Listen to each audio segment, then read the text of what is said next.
Today we've got Beau from Blessthefall. Super excited to chat with you, Beau. I'll be honest, I don't know if Cullen and I have done 200 plus episodes now. I don't know if we've ever interviewed somebody who was shirtless at the time. And so this might be the first shirtless interview we've ever done. Just saying. Yeah, there's a few I can think of that I would wish were shirtless, but but you're on the top of that list. Thanks, dude. I am on this campaign for 2025 to abolish t-shirts. So you're the Bert Kreischer of lead vocalists. Is what you're saying. Like it. I like it. Yeah. The Machine Part 2. You know, if you run for re-election, then you're gonna have to and you've already accomplished the abolish the t-shirts. Then the only extra, the only other thing you could run on is maybe abolishing pants. Free the balls. Yes, that could be next. There's a lot of push. I get a lot of ads for the ball trimmers. The oh yeah, the Manscaped things or whatever. Stuff, so you know what I mean. That could go along with it. Maybe some kind of partnership. There you go. Yeah. Yeah, there you go. That is our new sponsor, by the way. So if you would like to get 20% off of Manscaped, that would be awesome. I wish we were running off of Manscaped money. That'd be great.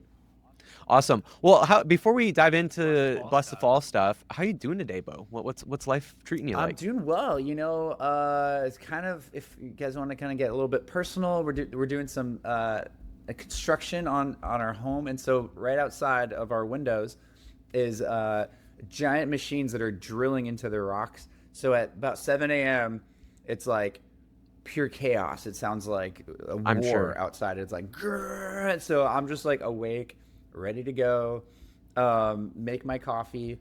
I'm just just hanging out. Hence, I didn't have time to even put a shirt on. How close to the coast are you? Are you worried about the potential impending tsunami or anything? Oh, no. We're up on a mountain. We're far away. Oh, beautiful. If anything, I'm worried about people everyone running up here to take cover. I'm just kidding. We got plenty of room. Bring them up. Love it. You heard it here, folks. Yeah. Well, Beau, let's talk about obviously we will want to eventually talk about the new album, but before we dive into that, I'd love to just kind of hear your own history into music. So maybe even before talking about getting into Blessthefall, I'd love to hear just kind of what inspired you to be a person that sings for a living?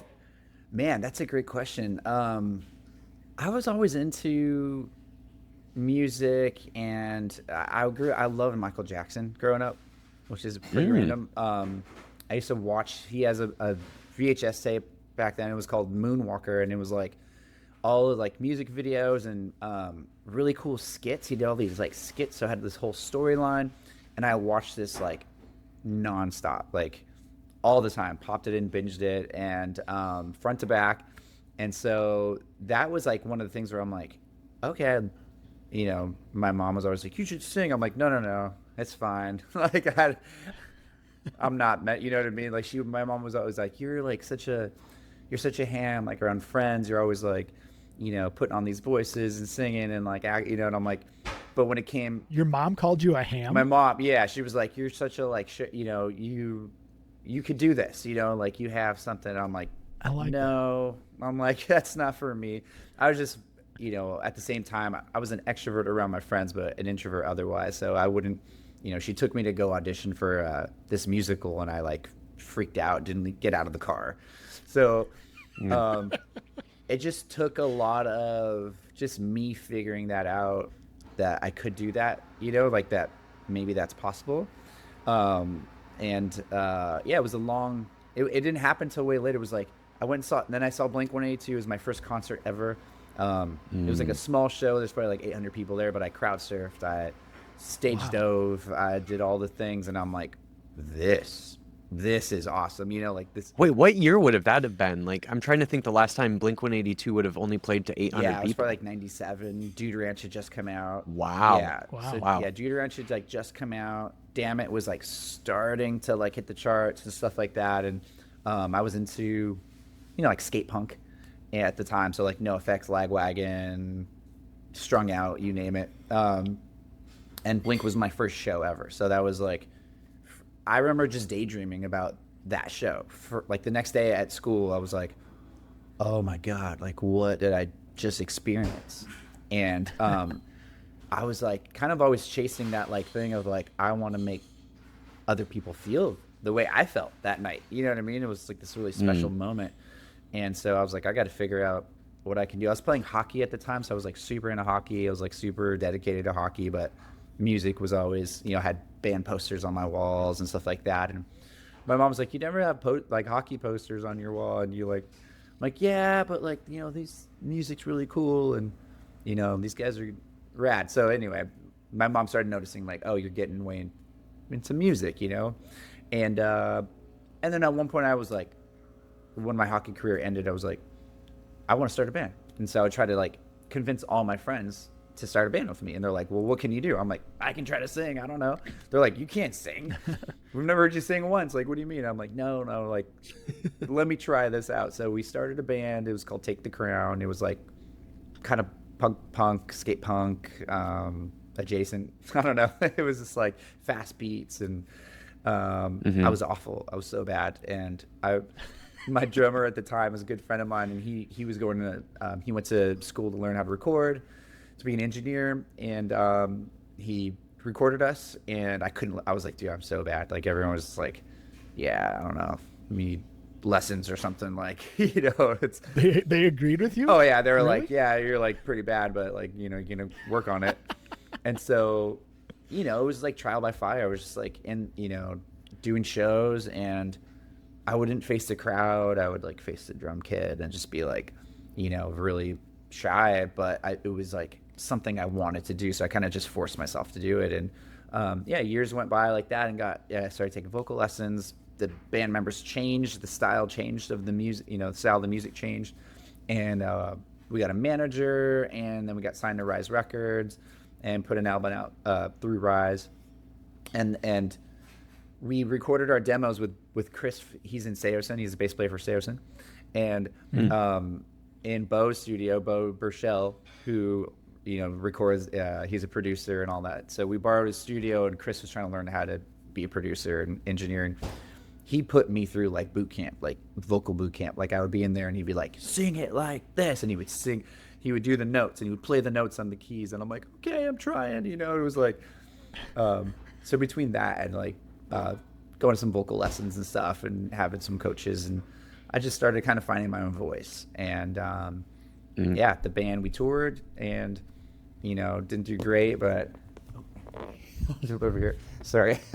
We're switching places. So something I've noticed often is that for tenor singers like yourself, they don't generally find their voice until quite a bit later on. Was that kind of the same for you? Were you trying to sing lower initially or something like that? And then all of a sudden you're like, holy cow, I've got this register up here that just kills. For sure. Yeah. It was like, I just couldn't find my pocket, my comfort zone. And I think working with Chris, and doing those demos with him, I was like, oh, I can sing kind of high. Like, this is kind of crazy. You know what I mean? And I was like, oh, that's, but I had to figure out how to get up there naturally without forcing it. Yeah. Which I think I'm still learning, like even at this age, I feel like I'm learning techniques where I'm like, oh, I can do this, especially live when I'm like gassed at, towards the end of a show, we're playing Hey Baby last, and it's like the highest register song of all time.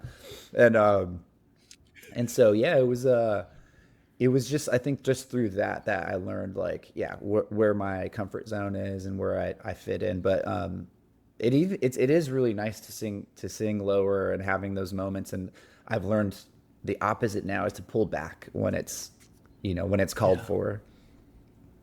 For sure. Mm-hmm. What inspired you to start screaming in particular? What, like, was there maybe an album, an artist that you started listening to, and you were like, oh, that in particular I want to do? Like that, was there, or is that something where you just like the music that you were making with the band, like they just demand that? Or I'm just curious, like what inspired you to start learning how to scream? Yeah, Jared does all the screaming in the band. So that's right. I am like off the hook there, but I do stuff live, and I have been actually working on sounding better because there's he just has so much to do that like I'm like, hey, I'll take this line, and I don't 100% know what I'm doing. Sometimes it sounds great, and I'm like, whoa, what was that? And I'm like, and I try to recreate that, and then it sounds like shit. I'm like, oh no, like what happened?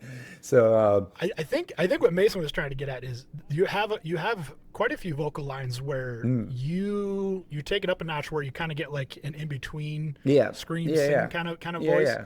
I think that's more what Mason was trying to get at, because obviously the screaming vocals are great, but the almost like singing scream that you do every once in a while is it's very unique. It's very, very cool, and especially live. You hear a lot more live than you do on the records. Yeah, for sure. But, yeah, it's fun. Like I bands like Thrice was the first band I ever listened to that had singing and screaming. I was like, oh, this is a thing.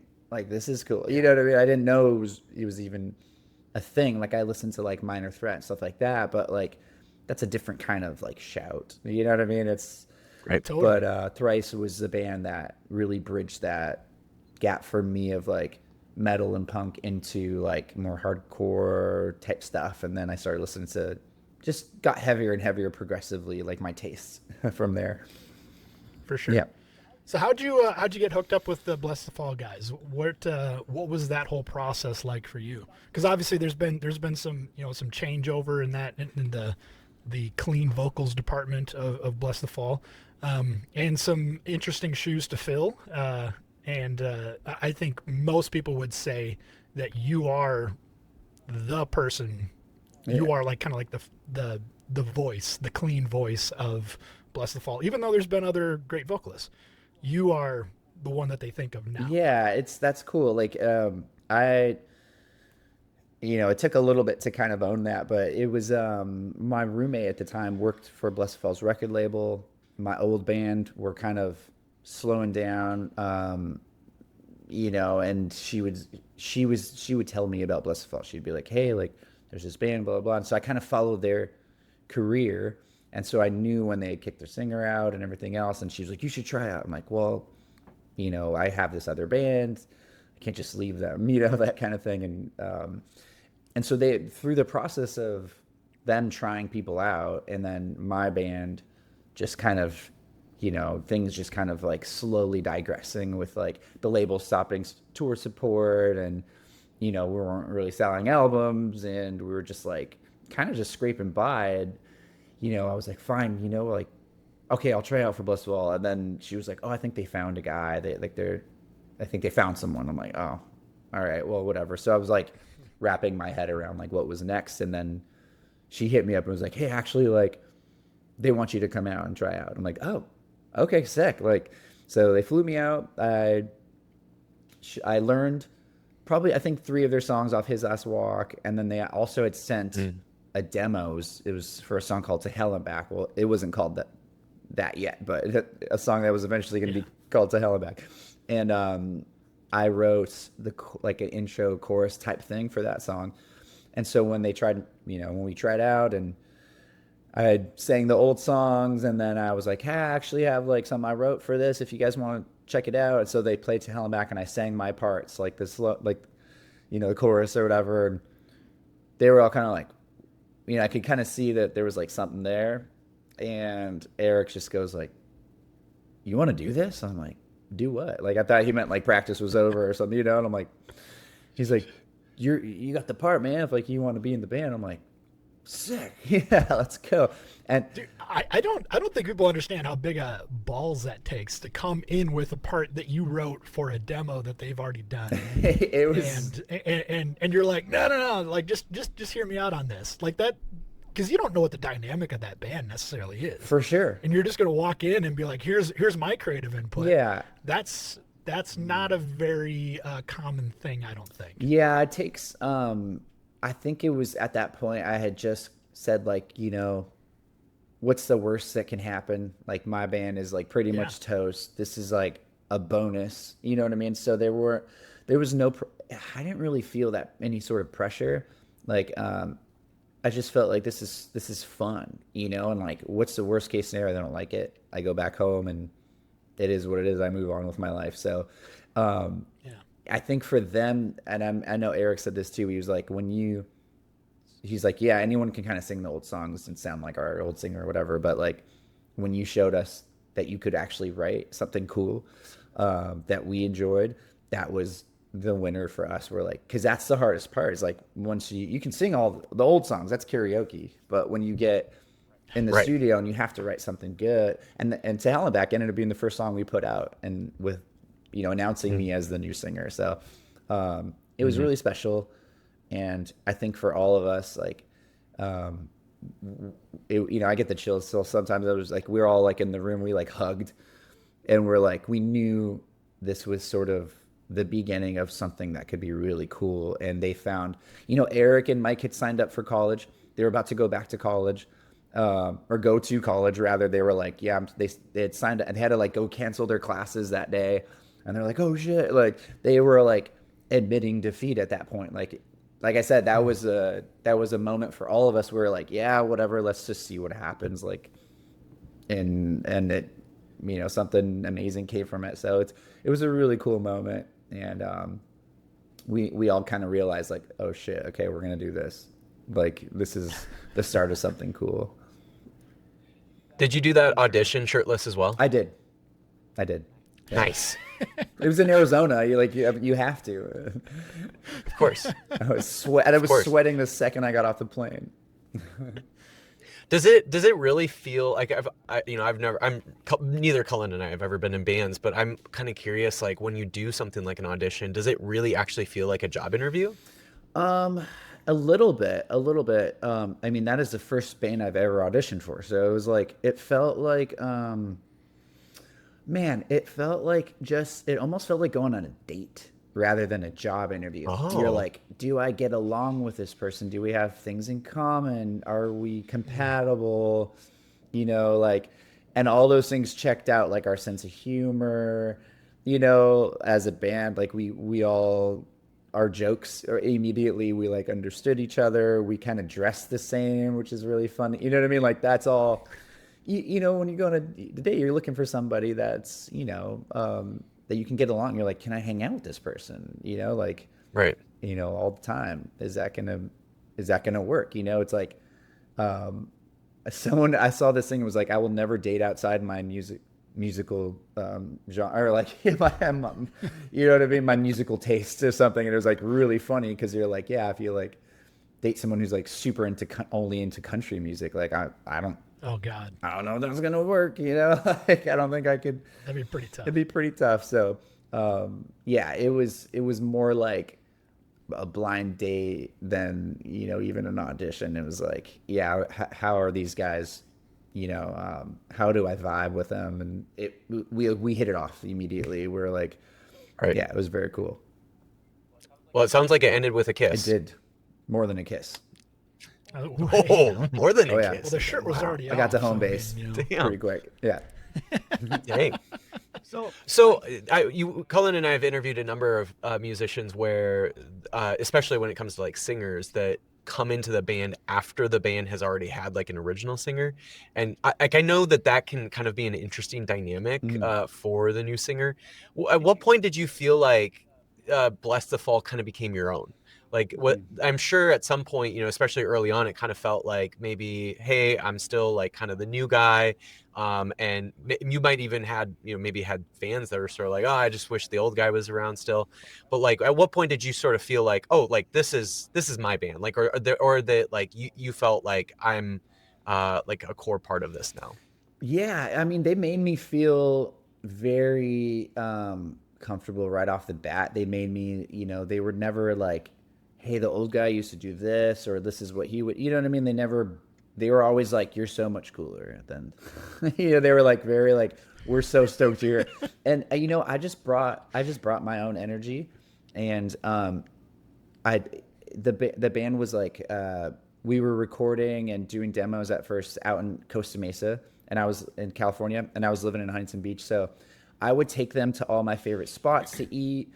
And I just felt like I was like showing them who I was. And they were like, they were like, this is so cool. Like everything. I took them on like a high school swimming pool that we would go to at like 1 a.m. and like go swim there. And they had never done anything like that. So I felt like I was just bringing my own brand of, my own energy to the band. And they were like accepting it and being stoked on it. And then, our first few shows we played I think we did like 5 shows. And I think after the last show, the home shows in Arizona, I felt like, okay, this is like our thing. I don't feel like I'm trying to be somebody else. I think like it took a few shows, like just to get comfortable, feel like I was like, in the driver's seat a little bit. And yeah, after those, it was like, okay, sick. And then, yeah, and then we went and did Witness. And I felt like I was, again, it's my band. It's our band. We're doing this together. It's like, we're not trying to rehash what you've already done. And yeah, so I'd say like fairly quickly, I felt like, here's me, here's my personality. I hope you guys like it. And even on stage and like talking to the crowd and, the energy that we brought, I think like all that kind of came into play with just making it my own thing. Not my own thing, but our thing as a whole. That's special, Yeah. Yeah, your particular formula. Yes, my flavor. Yeah, Shirtless flavor. So another kind of interesting thing about like Blessthefall is like around the time, especially around the time that you enter the picture in the band, like 2008, 2009, is sort of what it feels like, kind of the height of the like quote unquote like metalcore scene. Yeah. Like that's when it like was, I mean, obviously it had been growing by that point and there had been some really big albums by that point, or even prior to you even getting into Blessthefall. But it really feels like 2008, 2009, 2010 kind of feels like the height of, or at least my perception of it is that was kind of the height. And did it feel like that for you? Like, did it feel like those were like some of the biggest shows? Or I'm just curious, like for you, being in the band, like when did it feel like, okay, wow, we are like I'm sure like kind of one of those things where like you're just getting thrust into something where like you're immediately now playing in front of a lot of people. That would be my perception of it, but I could be wrong. Yeah, it's funny because our first show was at a pizza shop in the basement, and Jerry's Pizza. It's like this legendary. Did you get free pizza? Oh yeah, that's when I felt like we made it. I'm like, dude, if I'm getting free pizza, I'm in. I'm here for as long as possible. Yeah, it was in a basement. There's probably, it could probably fit 200 people in there, maybe. Like, it's like the ceiling's here. I was like literally like putting my hand on the ceiling, and the energy was insane, and the adrenaline was unreal. You know what I mean? Like just all these feelings of like, holy shit! Now, and I'm seeing people sing songs that I'm singing back to me. That's never ever happened. So it was all like, all this stuff was happening at once. And I remember going off stage again. We all hugged. I remember all of us hugging. We were like, oh my God. We all just like grabbed each other and we're like, yeah, we're just drenched in sweat, right? It's like the hottest show you can imagine. And yeah, just that. I was like, this is the moment, right? Like makes me feel like I'm where I'm supposed to be. Didn't feel like I was filling in someone's shoes. You know what I mean? It felt like this was our thing now, and we're bringing our own energy. And yeah, it was a moment I'll never forget. Like I feel like it was yesterday for sure. Yeah. Wow.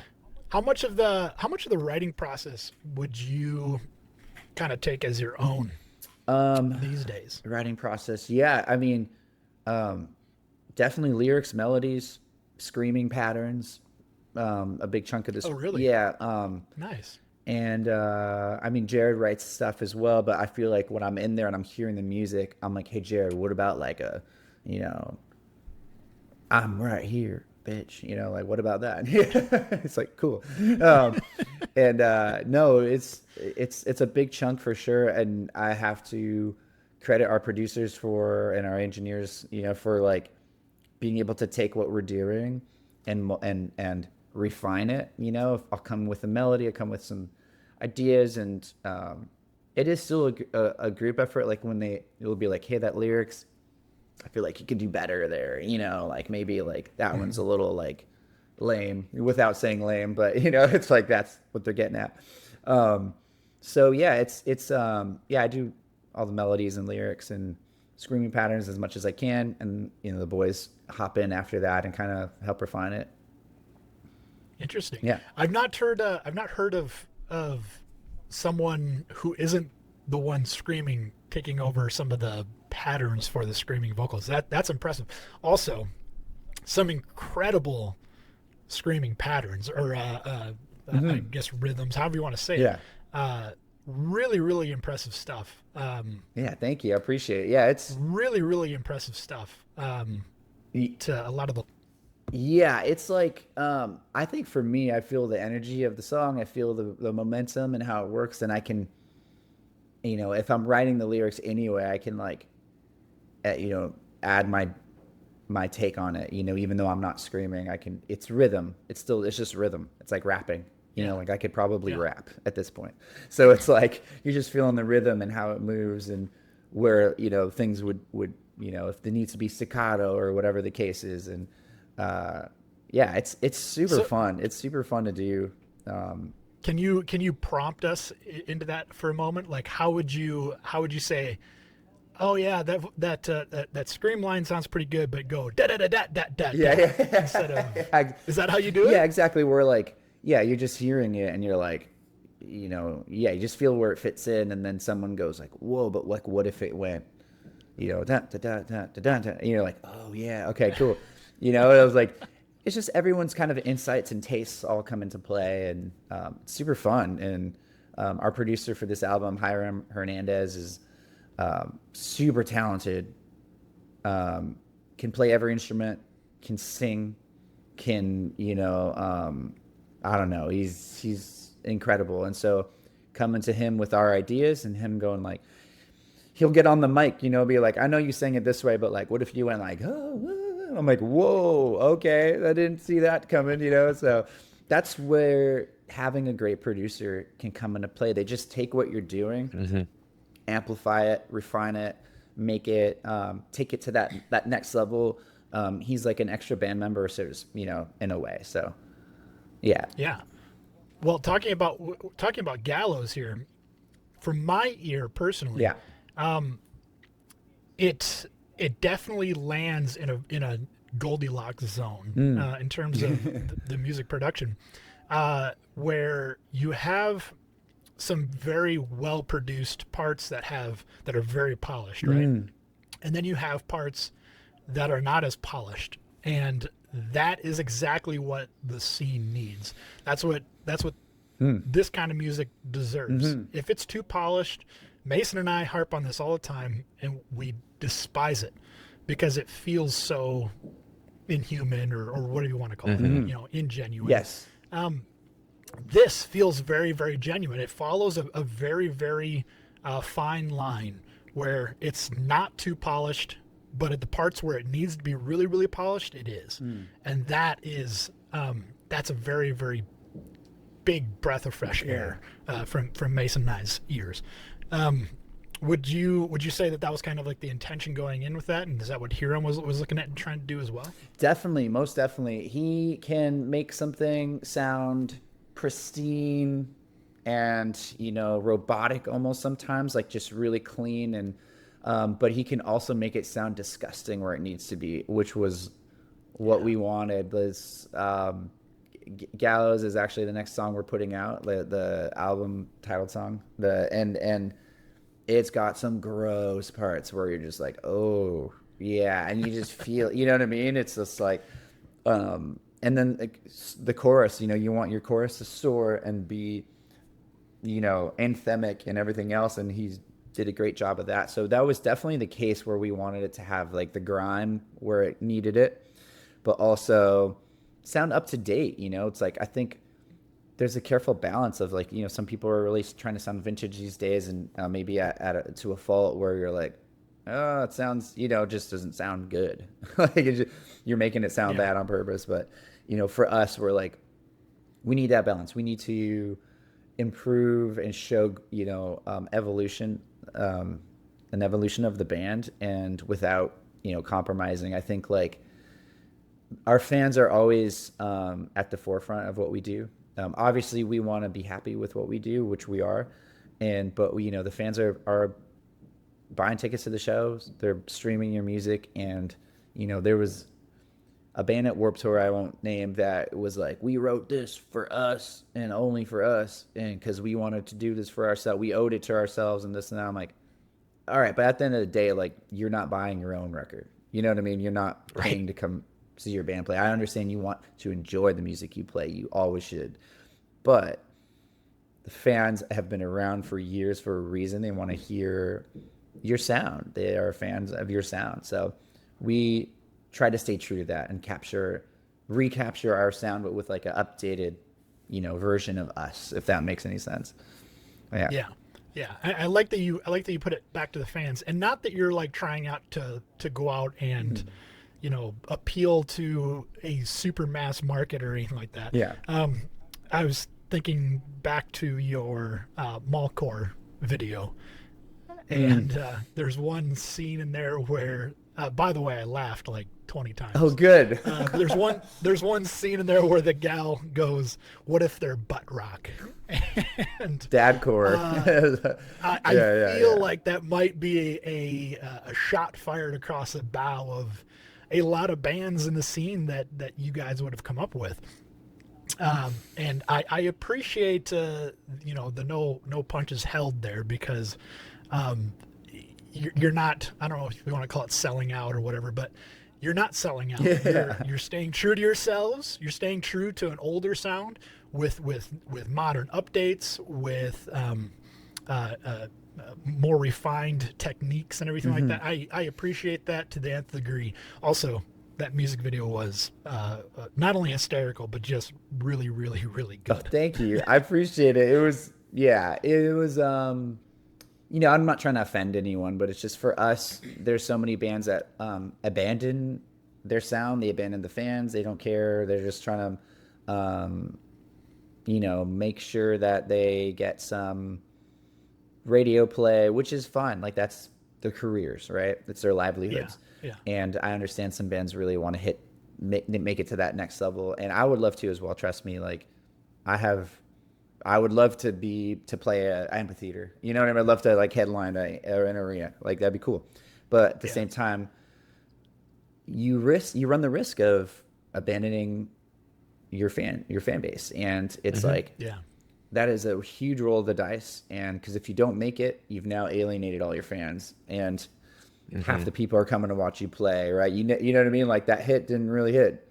And and so I think for us, like, if we have a hit, it's going to be something that sounds authentic to us, like a Hey Baby, or, something like that, where like, we enjoy playing that kind of music. We're not doing it because we're trying to get on the radio. We're just like, let's write a fun summer banger. You know what I mean? Like, it's awesome. Yeah. It's so cool. And so, that and like 40 Days, and even like our newest song that we did with Dan from Story of the Year, Fell So Hard, like, those still seem authentic to us, but at the same time, you could hear something like that on the radio, but it still has our sound, Definitely.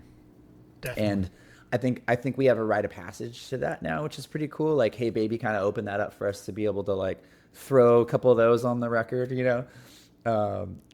like I said, without sounding like we're trying, too hard to write some kind of radio single or something. Right. Yeah. I remember this. I remember this video that I had seen, and I don't remember if it was Coachella or something like that, but Bring Me the Horizon was playing.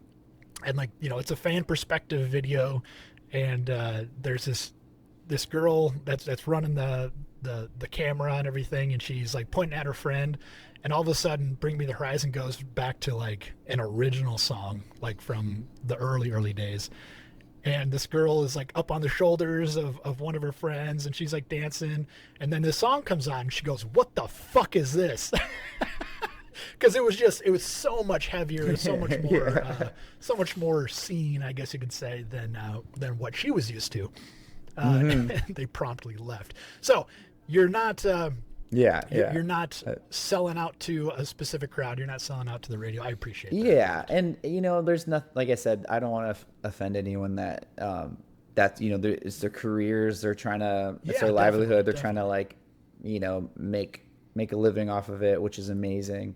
But I feel like if we ever hit it on the radio, it'll be just by accident. It'll be just because it's a good tune. Just because it's a good song that we had fun writing. Yeah.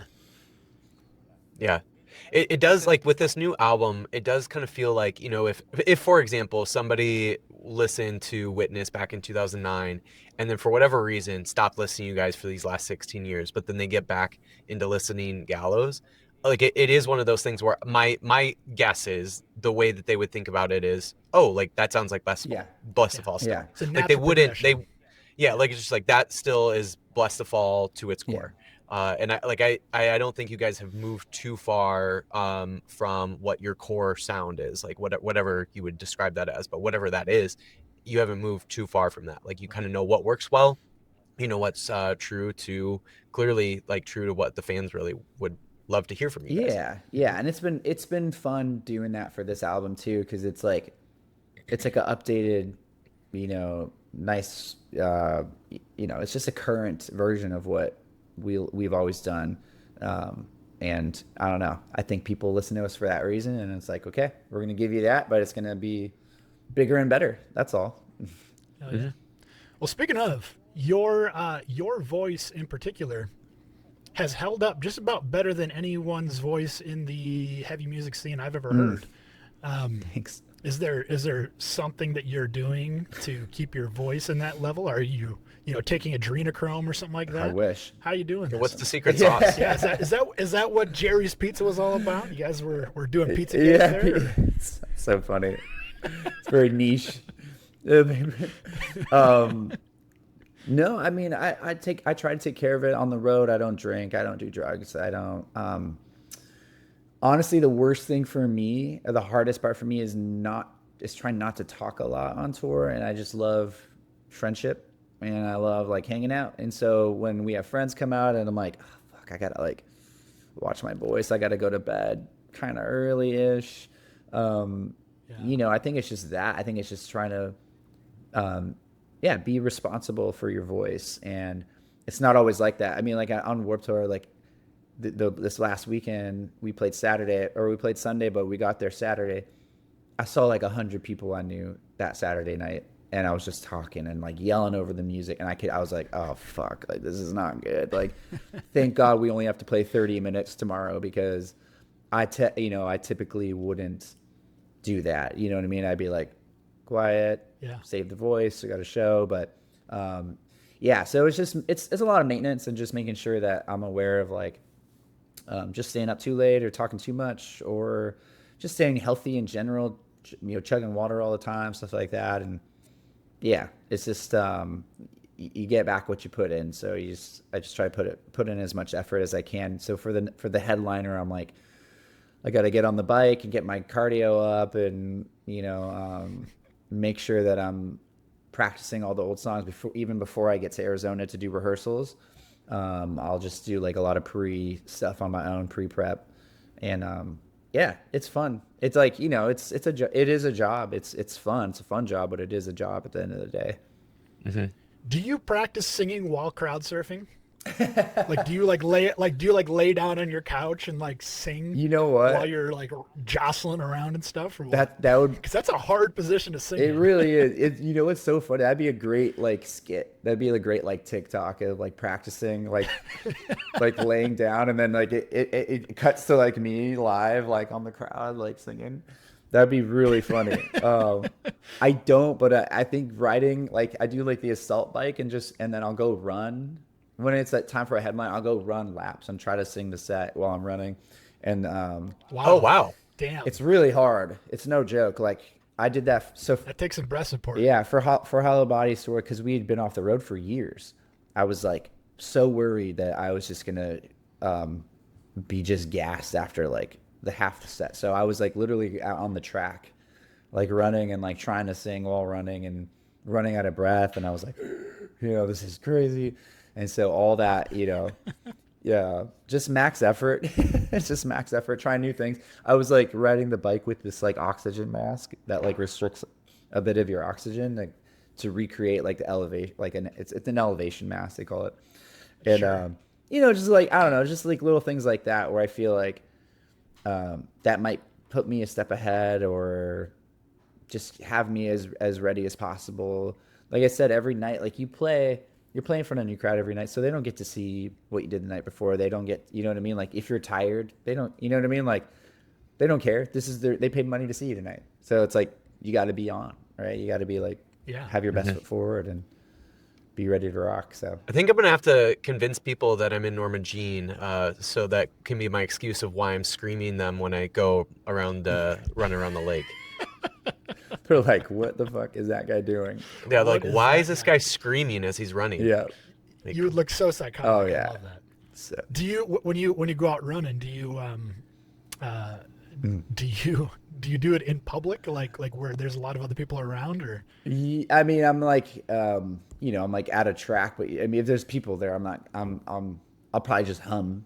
I'll be humming the song, but listening to the tracks, like humming them and stuff. But when there's no one there, I'm trying to actually sing it out loud, as loud as I can. So, yeah, That's awesome. I don't want to scare anyone. Yeah.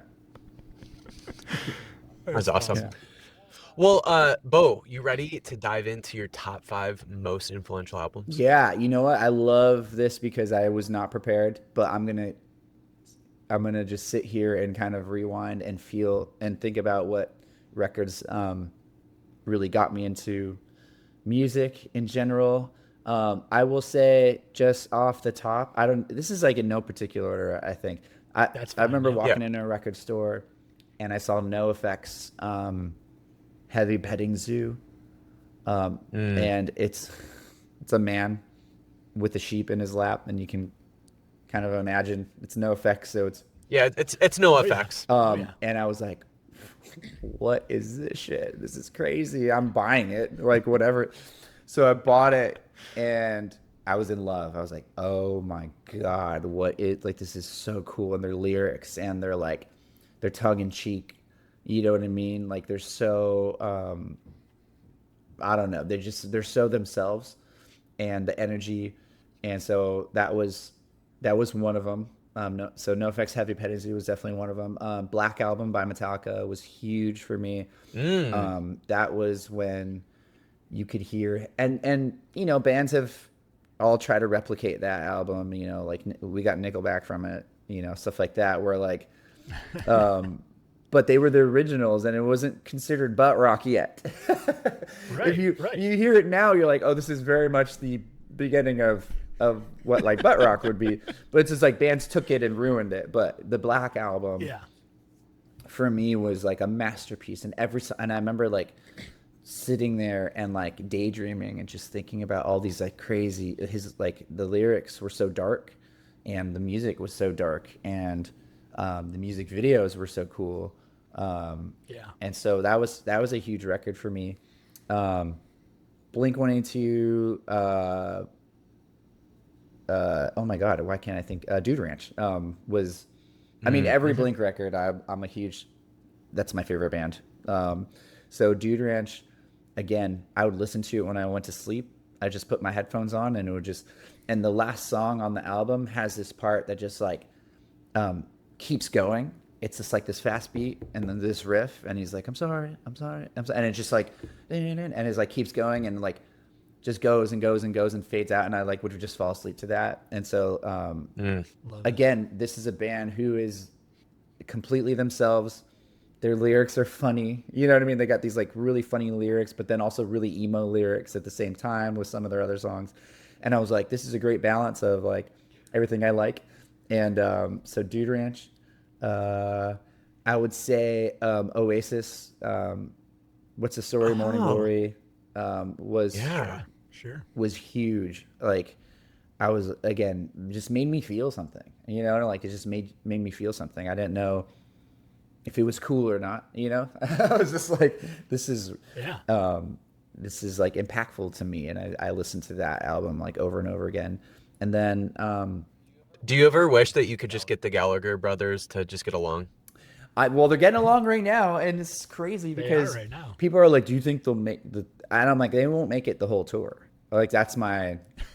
It just never happens. It never happens. Every time they try, it never happens. They're kind of having like a resurgence of popularity right now, too. Oh, I keep seeing them all over the place. I mean, obviously, they've always been popular, but they're touring for the first time in however many years and getting along. Long time. Yeah, so that record for sure. And then It's hard to pick like a fifth. I'll say like as far as who I am today, being like Minor Threat, um, just all the records. I think they only had like three or two or three or something like Right. that. But Yeah. you know, Out of Step, right? Like those songs. I'm straight edge because of I know what straight edge is because of Minor Threat, and I watched their like live 930 Club DVD a million times. And watching this is before I had ever gone to a show, and I'm watching people stage dive and like and scream into the mic, and I'm like, what is going on? Like this is you can just do this. I'm like, you can just go there and do that somewhere. Like that is insane. And so that was huge for me, where I was like, I didn't do drugs, I didn't drink, all that stuff. I didn't know what that meant, and then I found straight edge, and because of Minor Threat, and was like, I identified with that, and I had a label. I had to like be part of a group. I could be part of a movement. So that alone, not to mention the music, but just that alone culturally, like just really shaped who I was, and I guess also just like stage stuff. Ian was like one of the coolest frontmen on earth, and Totally. yeah, he was just like so like humble and like come get the mic, come get the. So I took a lot of that and applied it to my live show. I love that. That's Yeah. awesome. That's awesome. Yeah, Liz, like Thanks, man. I feel like that about you. hardcore. Yeah. I feel like hardcore has like ruined my ability to go to any other kind of show because like I just immediately assume that I have the right to be on the stage with the band. Yes. And just like in general, you're like, oh, you're not bringing that energy. Like, Yeah, that's the part that always gets me. Yeah. Like if it's not like an interactive thing where I'm gonna be burning 1,200 calories during the show as well, Absolutely. then I don't really want to be a part of it. Totally. Yeah. That's so funny. Yeah. Yeah. We are spoiled. We are. It's true. So, It's true. Yeah. Beau, what do you want to plug? Obviously, new album coming out here in just over a month on September 5th, I believe. Yeah, and obviously you guys will be playing shows soon and stuff too. So, yeah, what do you want to plug? Yeah. Just the album. Like, I am so proud of it, and I hope everyone else feels the same way I feel about it, because I can listen to the record. I listen to it all the time. I play it in the car, multiple times a day, and I'm just like, oh man, okay, it makes me feel a certain way. Hopefully it just does that for everyone else. It was, and then just going out on tour with Miss May I, Colorblind, Dark Divine, with some special guests in some cities, Woe Is Me, Drop Dead Gorgeous, stuff like that, and just bringing back that old school feel with two newer bands with us and Miss May I being sort of like the grizzled veterans, and I hope I think fans of metalcore and are gonna have an absolute blast at our show. It's a great ticket price, stuff like that. So I know there's like a billion tours going on. So I hope they choose ours, and because it's gonna be a great time. So yeah, come out and party. Hell yeah. I love it. There are just so many great bands touring right now. Oh, so it's crazy. So, I don't know yeah, how people it's great. choose. I don't know how people choose. It's. You don't have to choose if you can just go to all of them. I know. It's like you guys. I literally work. The people probably literally work their jobs so they can go see all the bands they like, because it's with all the festivals as So well. like a budget line in there. It's a budget line item now for them. For sure. It literally is in my budget. I have money set aside to go to shows. Yeah. So, Yeah. you gotta. You gotta. So. That's right. Beau, anything else you'd like to plug?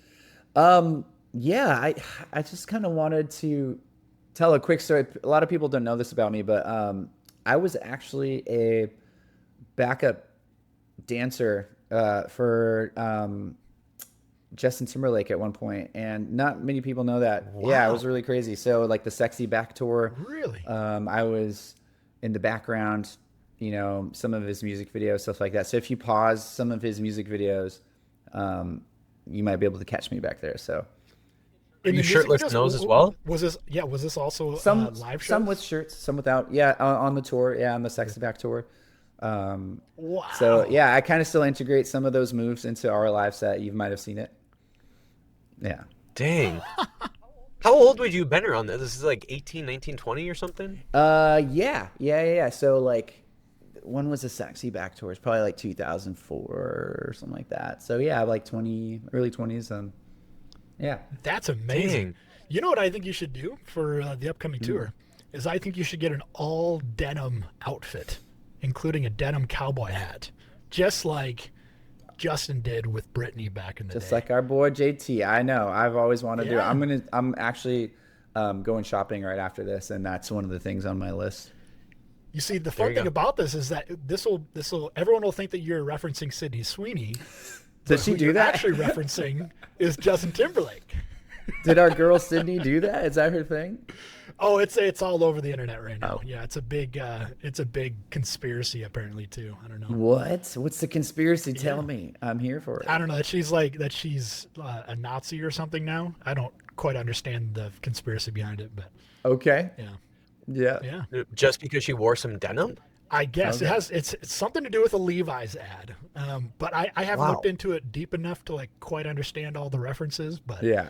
Hilarious. What a leap. I know. yeah, I'd say. People really jump to those. I guess that's the point of a conspiracy. but my goodness, that feels like a little bit more of a leap than normal. Yeah. That's so funny. Holy cow! All right. Yeah. Sick. Well, that's super cool. I'm gonna have to go back and watch some of those live videos from 20 years ago or whenever it was, and see you running around. yeah. Shaking your I tush. might. I'm down. I for might it. post a clip on Instagram as like a throwback Thursday. Do people still do throwback Thursdays? I don't know. I mean, I if they think don't, it's- you definitely need to bring it I might. back. I think it's allowed. Okay. Yeah. Okay. Yeah. I don't know if that was very like millennial of me to do a throwback Thursday. TBT. Oh man. As we long go. as you post it with a BuzzFeed article, then you're all Yeah. right. Okay. Cool. Because that's super rough. And like a Tumblr, these days. like a Tumblr link of some kind. Yes. Okay. Perfect. Exactly. You got it. Well, Beau, thank you so much for chatting more about the new album, your history in the band.